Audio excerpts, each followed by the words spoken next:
Baik, Assalamualaikum warahmatullahi wabarakatuh. Apa kabar teman-teman? Balik lagi bersama gue, Pen Mulyana. Kali ini kita akan bahas sesuatu yang eh, cukup cukup mengkhawatirkan bagi gue gitu.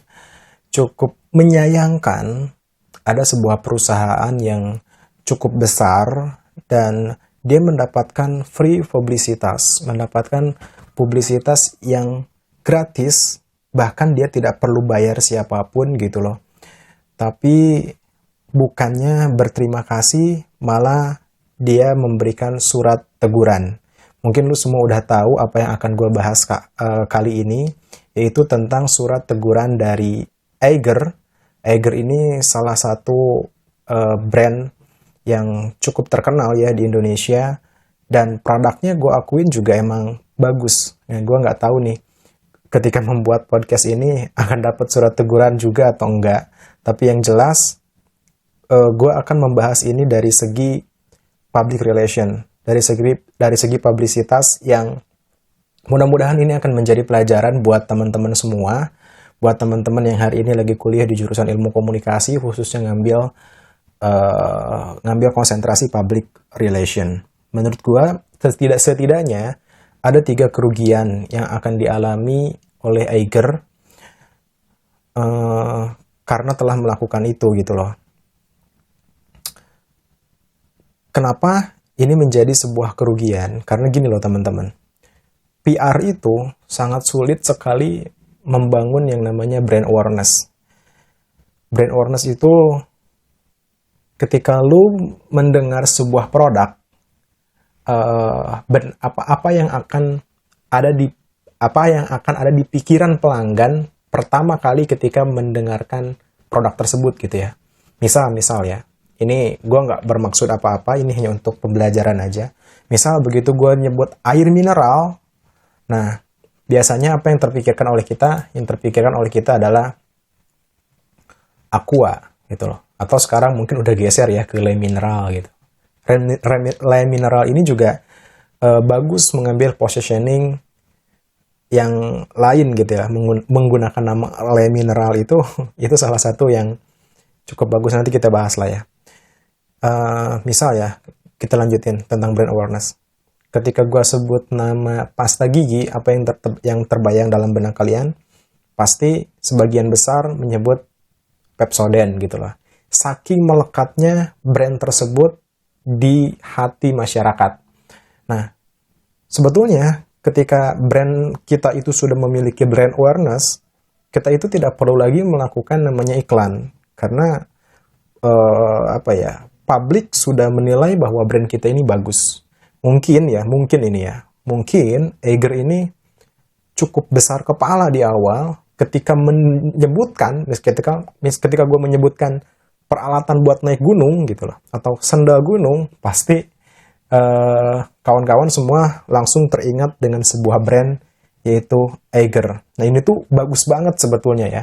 Merek ini udah punya positioning yang kuat di masyarakat, tapi sayangnya kita ini kan sekarang hidup di dua gue menyebutnya manusia sekarang itu punya 2 kewarganegaraan yang berbeda. Mungkin gue agak berlebihan menyebutkan ini, tapi faktanya memang seperti itu. Yang pertama, warga negara lokal sebagai makhluk sosial gitu loh. Yang kedua, kita ini sebagai warganet. Warga yang dimana sudah masuk ke dalam tataran komunitas global, tataran komunitas dunia. Hal ini juga gue sampaikan ketika membahas tentang WhatsApp, yang gue bilang, ya kita nggak bisa ngapa-ngapain ketika Presiden WhatsApp mengatakan kita sebagai rakyatnya, dia punya aturan, ya mau nggak mau kita tunduk gitu loh ya. Nah, ada 3 keberatan yang dilontarkan oleh Eiger, dan kayaknya sih yang dapat surat keberatan ini bukan cuma YouTuber bernama Dian ya, dengan channel namanya Dunia Dian saja, tapi ada beberapa channel lain yang melakukan hal yang sama, yaitu mereview produknya Eiger, dan Eiger melakukan memberikan surat peringatan atau surat teguran ini. Ya artinya berarti kejadian ini emang udah direncanakan oleh perusahaan, Namun, ya bagi gue sih ini sayang banget gitu lah. Ada 3 kerugiannya ya, kita bahas. Yang pertama menurut gue, dia membuang namanya publisitas. Jadi publisitas itu kan susah banget ya kita buat dapetin publisitas. Di mana produk kita itu udah diomongin dari mulut ke mulut nih. Mana yang lebih berpengaruh daripada iklan? Apa ya? Mana yang lebih pengaruh ya bandingan?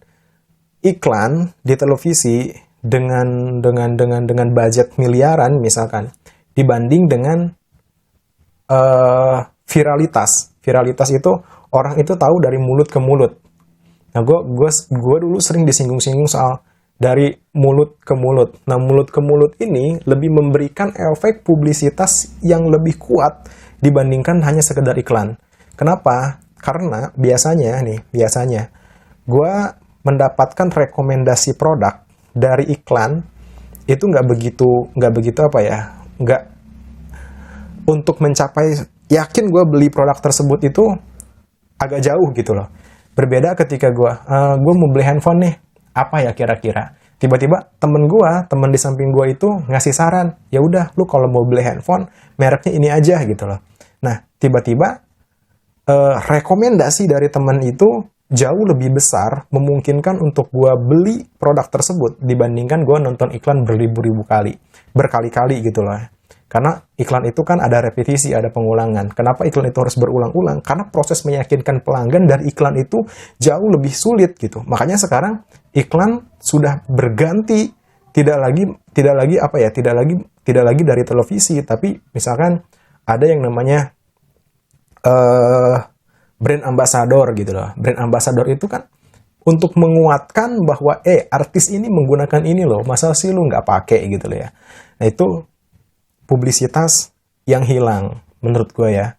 Itu sayang banget ketika banyak para YouTuber mengemukakan, karena yang gue lihat ya di videonya juga positif, apa yang dia ungkapkan itu positif. Dunia Dian ini dia menjelaskan bahwa gue udah mencari banyak produk tentang kacamata untuk naik sepeda, tapi nggak ada yang pas di kepala gue, karena kepala gue ini besar, kata dia begitu. Dan ketika menemukan produk Eiger, maka dia mendapatkan, oh ini pas nih, ini bagus. Itu kan merupakan sesuatu yang positif. Terus kenapa harus dikomen gitu? Kenapa harus keberatan gitu dengan seperti itu? Dan yang kedua, Eiger sudah kehilangan yang namanya regular customer dan potential customer. Regular customer itu adalah pelanggan tetap, udah jelas. Si Mas Dian ini, dia mengatakan, saya tidak akan membeli produk Eiger lagi dalam bentuk apapun. Itu kan sayang banget ya. Artinya dia sudah kehilangan satu pelanggan tetap. Dia ini termasuk orang yang Eigerholic gitu loh. Eiger banget gitu loh. Dia tuh apa-apa produknya Eiger tuh dia beli gitu. Yang kedua, kita lihat viralitas di Twitter, Instagram, dan juga YouTube. Gue lihat kejadian ini membuat si Eiger ini kehilangan banyak nih, sementara itu Eiger pun juga dipastikan kehilangan banyak potensial customer. Lihat saja nih, di komentar negatif yang membanjiri kolom komentar Instagram, Twitter, hingga YouTube. Bahkan beberapa ada yang mengajak untuk melakukan unfollow di Instagram dan Twitter dan unsubscribe di YouTube-nya Eiger. Nah ini tuh sayang banget gitu loh ya. Eiger itu seolah-olah memancing dirinya masuk ke dalam zona krisis gitu loh. Perusahaan itu kan ada yang namanya manajemen krisis. Manajemen krisis itu biasanya yang gue lihat ya di produk-produk rumah tangga gitu loh. Produk-produk yang istilahnya kita pakai sehari-hari, biasanya terjadi krisis apabila terjadi kesalahan dari produk tersebut. Nah ini enggak. Ini lebih parah lagi, krisisnya terjadi karena kesalahan dari manajemen gitu loh. Yang harusnya krisis itu di-manage, malah ini seolah-olah sengaja membuat lubang supaya krisis itu terjadi. Kita pernah tahu bahwa dulu Samsung pernah ada beberapa handphonenya yang meledak gitu loh.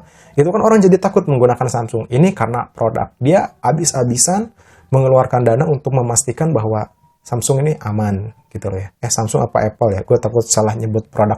Gue ingat waktu itu ada produk yang di pesawat tiba-tiba meledak handphone. Nah, Iger ini kayak seolah-olah sengaja gitu membuat dirinya masuk terjerumus ke dalam lubang krisis. Sehingga ini tuh berkali-kali gue katakan ini tuh sayang banget gitu. Yang ketiga kerugian dari Iger adalah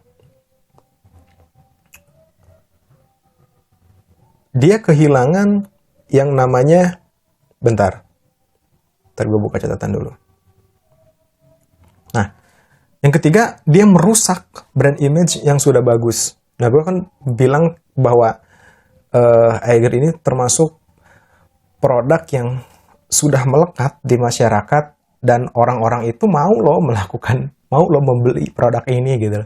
Seolah-olah ya ibarat pasta gigi, Iger ini adalah Pepsodentnya gitu loh ya. Dia punya peran penting di dunia alat-alat untuk naik gunung ya. Setahu gue sih produk yang paling larisnya itu adalah tentang sendal gunung kayak gitu-gitu. Ini tuh kayak ngerusak brand image-nya. Gue nggak ngerti ya, karena memang ada perusahaan-perusahaan, gue juga nggak paham, kalau ini dilakukan sengaja oleh manajemen, bisa jadi ini merupakan sesuatu yang dia ingin merubah konsep bisnisnya, atau dia ingin merubah model bisnisnya, tapi nggak tahu caranya dari mana. Mungkin salah satunya dengan merusak itu gitu loh. Bisa jadi ya, gue nggak tahu karena gue bukan bagian dari manajemennya Iger. Gue hanya melihat dari sisi publisitas seorang mahasiswa ilmu komunikasi ya, dari sisi public relation ini merupakan ini merupakan sesuatu yang merugikan bagi perusahaan. Tapi nggak tahu kalau misalkan dia punya tujuan lain yang ingin rebranding atau mungkin kayak gimana, gue nggak tahu. Yang jelas itu aja. Tapi belum terlambat bagi Iger untuk melakukan tindakan preventif gitu ya. Sama seperti ketika WhatsApp dia blunder terhadap kebijakan privasi gitu ya. Dan dia akhirnya meminta maaf dan kembali mengurungkan niatnya untuk membuka privasi itu.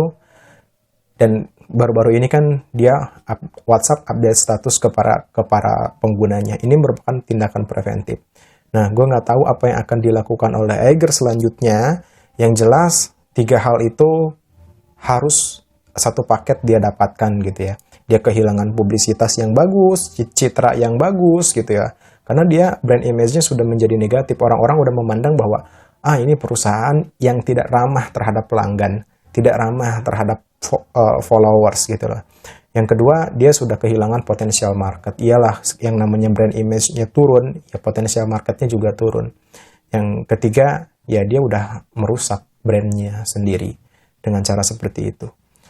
Thank you, ini aja mungkin ya buat teman-teman yang lagi belajar tentang komunikasi, tentang publisitas. Itu sedikit analisa gue tentang kenapa Iger ini melakukan seperti itu dan sangat disayangkan. Thank you, terima kasih teman-teman yang udah mendengarkan sampai sejauh ini. Thank you, semoga bermanfaat. Wassalamualaikum warahmatullahi wabarakatuh.